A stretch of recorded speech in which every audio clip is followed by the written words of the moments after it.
Hey there, parents. Are you feeling like you're lost at sea, trying to navigate the choppy waters of your teenager's behavior? You're not alone. Today, we're diving deep into the age-old question, is my teen's behavior just a normal adolescent phase, or is it something more serious? So, what exactly does a normal teenage phase look like? Well, your precious little angel may suddenly transform into a moody, secretive creature who communicates primarily in grunts and eye rolls. They might hole up in their room for hours on end, emerging only to raid the fridge and leave a trail of dirty laundry in their wake. And let's not forget the moodiness. One minute they're laughing at your jokes, and the next they're stomping off in a huff because you asked them to pass the salt. It's like living with a tiny, hormonal dictator who changes the rules every 5 minutes. But here's the thing, while these behaviors can be frustrating and maybe even a little bit funny, they're often a normal part of your teen's journey towards independence. It's like watching a baby bird learn to fly. There's a lot of flapping and squawking, but eventually, they figure it out. However, there's a big difference between typical teenage angst and behavior that raises some serious red flags.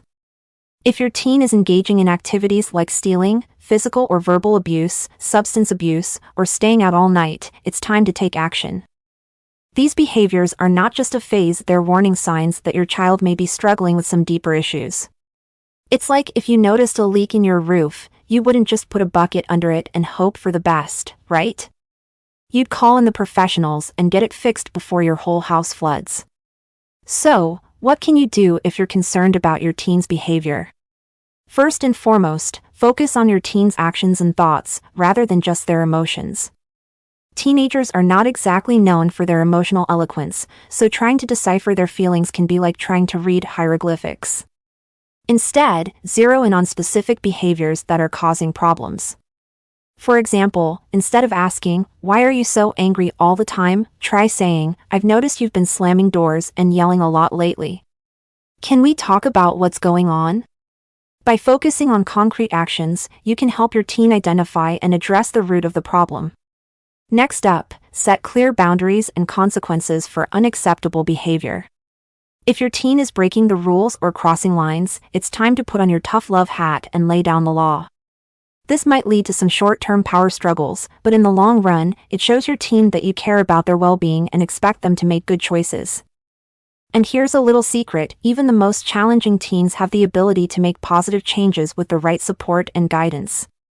It's like if you gave a toddler a crayon and a blank wall, sure, they might create a masterpiece, but they also might draw all over the couch.